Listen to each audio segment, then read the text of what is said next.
The Galaxy A55 could have surprises in store that had not been revealed to us. Yesterday I posted to you that a lot of information posted on a phone company website had been leaked, but it seems that not everything had been leaked yet. It has been a Reddit user named SosoGX who has revealed that this device will have a screen capable of reaching a brightness of 1600 nits and will also come protected with Gorilla Glass Victus Plus. While the brightness is not going to be the most spectacular thing, I think it is going to be a good quality screen. But what strikes me most is that it seems that Samsung wants to greatly improve the construction of its devices compared to its competitors, because it had already integrated the IP67 certification to protect its devices against water and dust. And it was a differential element that to date remains one of its main distinguishing features.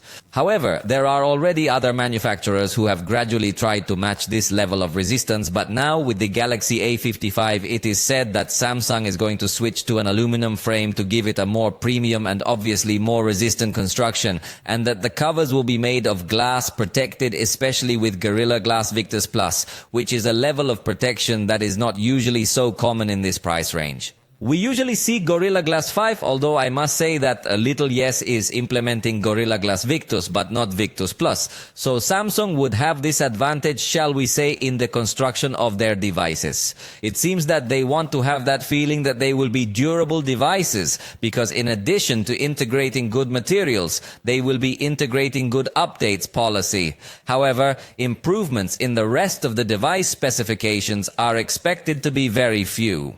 The cameras would remain the same, the battery would remain the same, the charging power would remain the same, and many other things would remain the same. So it looks like Samsung, for the time being in this generation, will focus more on improving the exterior of their device. But let me know in the comments what you think. What would you improve on the Galaxy A55, or for the next generation Galaxy A56? What changes would you make?